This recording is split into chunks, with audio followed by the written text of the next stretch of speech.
जब राहेल ने देखा कि याकूब के लिए मुझसे कोई संतान नहीं होता, तब वह अपनी बहन से दाह करने लगी और याकूब से कहा, मुझे भी संतान दे, नहीं तो मर जाऊंगी। तब याकूब ने राहेल से क्रोधित होकर कहा, क्या मैं परमेश्वर हूँ? तेरी कोख तो उसी ने बंद कर रखी है। राहेल ने कहा, अच्छा, मेरी लौड़ी बिल्हा हाजिर है, उसी के पास जा, वह मेरे घुटनों पर जनेगी और उसके द्वारा मेरा भी घर बसेगा। तो उसने उसे अपनी लौड़ी बिल्हा को दिया कि वह उसकी पत्नी हो, और याकूब उसके पास गया।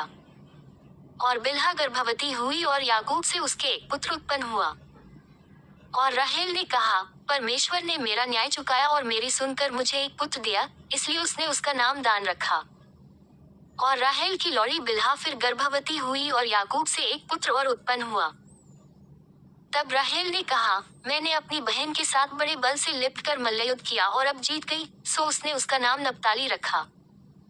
जब लिया ने देखा कि मैं जन्ने से रहित हो गई हूँ, तब उसने अपनी लौड़ी जिल्पा को लेकर याकूब की पत्नी होने के लिए दे दिया। और लिया की लौड़ी जिल्पा के भी याकूब से एक पुत्र उत्पन्न हुआ।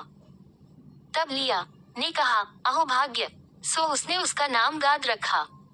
फिर लिया की लौड़ी जिल्पा के याकूब से एक और पुत्र उत्पन्न हुआ। तब लिया ने कहा, मैं धन्य हूँ, निश्चय स्त्रियां मुझे धन्य कहेंगी, सो उसने उसका नाम आशेर रखा। गेहूं की कटनी के दिनों में रूबेन को मैदान में दूदाफल मिले और वह उनको अपनी माता लिया के पास ले गया।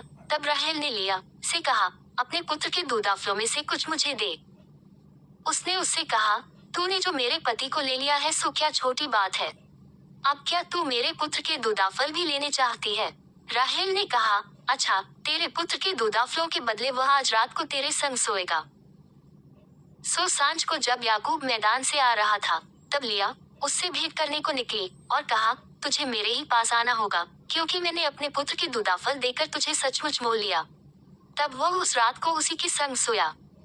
तब परमेश्वर ने लिया की सुनी, सो वह गर्भवती हुई और याकूब से उसके 5वां पुत्र उत्पन्न हुआ। तब लिया ने कहा, मैंने जो अपने पति को अपनी लौड़ी दी, इसलिए परमेश्वर ने मुझे मेरी मजूरी दी है, सो उसने उसका नाम इस्साकार रखा। और लिया फिर गर्भवती हुई और याकूब से उसके 6वां पुत्र उत्पन्न हुआ। तब लिया ने कहा, परमेश्वर ने मुझे अच्छा दान दिया है, अब की बार मेरा पति मेरे संग बना रहेगा, क्योंकि मेरे उससे 6 पुत्र उत्पन्न चुके हैं, से उसने उसका नाम जबूलून रखा।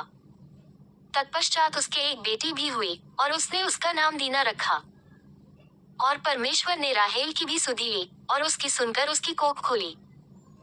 सो वह गर्भवती हुई और उसके एक पुत्र उत्पन्न हुआ। सो उसने कहा, परमेश्वर ने मेरी नामधराई को दूर कर दिया है।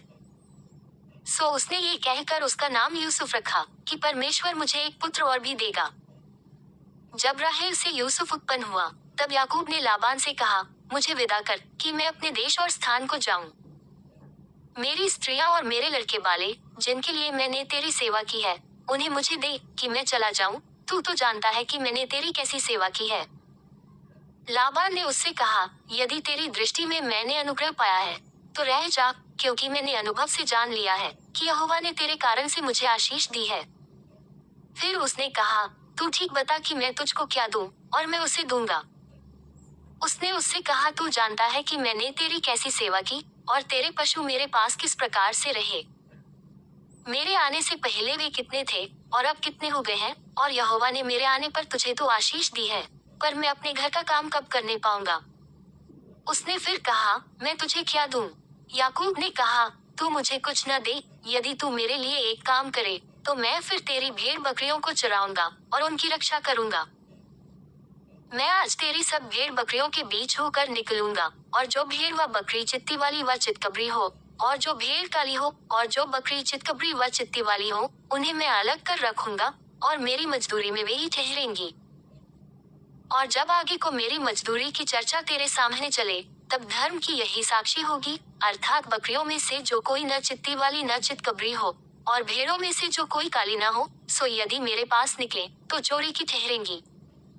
तब लाबान ने कहा, तेरे कहने के अनुसार हो।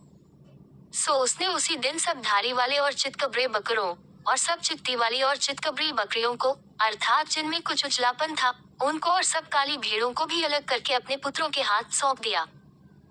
और उसने अपने और याकूब के बीच में 3 दिन के मार्ग का अंतर ठहराया। सो याकूब लाबान की भेड़ बकरियों को चराने लगा। और याकूब ने चिनार और बादाम और अरमोन वृक्षों की हरी हरी छड़ियां लेकर उनके छिलके कहीं कहीं छील के उन्हें धारीदार बना दिया, ऐसी कि उन छड़ियों की सफेदी दिखाई देने लगी।